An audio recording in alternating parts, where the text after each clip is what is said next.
লক্ষ্য করছি আপনারাও হয়তো একমতই হবে যে কি কেন্দ্রে কি রাজ্যে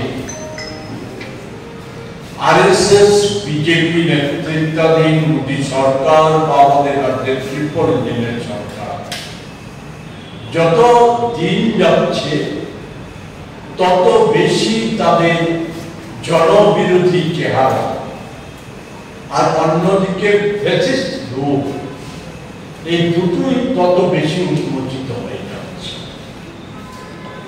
জনবিরোধী চেহারার সব বিষয় বলতে গেলে তো মহাভারত হয়ে যাবে, এখানে বলা সম্ভব না, আপনারও বিরক্ত হবে।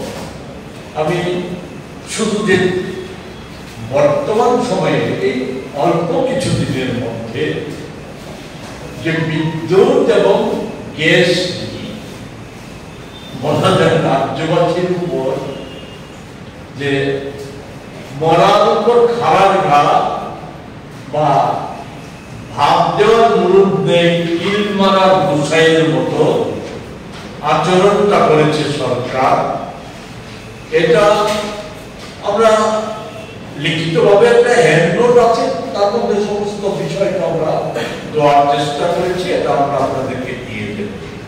আমি শুধু এক্ষেত্রে অতি সংক্ষিপ্ত ভাবে কয়েকটা বিষয় তুলে ধরছি। আপনারা জানেন যে স্বাধীনতার পূর্বে আমাদের এই ভারতবর্ষে বিদ্যুৎটা এত ব্যয়বহুল ছিল যে সাধারণের একটা ব্যবহারের কোন ক্ষমতাই ছিল। প্রধানত বিদ্যুৎটা ব্যবহার করত অতি ধনী মানুষ। স্বাধীন ভারতে আমাদের যে জাতীয় কংগ্রেস নেতৃত্বাধীন সরকার এটা পরিবর্তন করার জন্য রাজ্যে রাজ্যে বিদ্যুৎ পর্ষদ এবং নিগম গঠন, দেশের গরিব প্রান্তিক মানুষের বিদ্যুৎ ব্যবহারের সাথে চালু করে পারস্পরিক ভর্তুকি প্রদান প্রকল্প এবং এতে কৃষি ক্ষেত্রে শুধু একটা উদাহরণ দিচ্ছি, কৃষি ক্ষেত্রে উৎপাদনটা 3 গুণ বৃদ্ধি পেয়েছে। ক্ষুদ্র মাঝারি শিল্পে যে অগ্রগতি সেই সময় অনুযায়ী অভাবনীয় অগ্রগতি সাধিত হয়েছিল, যার ফলে একটা কর্মসংস্থানেরও সুযোগ অনেকটাই সম্প্রসারিত হয়েছে। এই অবস্থাটা একেবারে পরিবর্তন ঘটে 2003 সালে।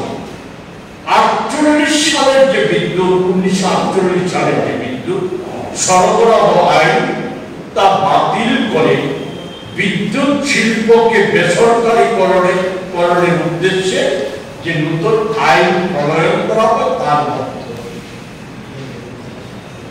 এটা এই অবস্থা থেকে 2004 এবং 2014 সালে আবার সেটা ফিরিয়ে আনার চেষ্টা করা হয়েছিল পারস্পরিক ভর্তুকি প্রদান নীতি, যাতে সাধারণ মানুষকে অনেকটাই স্বস্তি দিয়েছে।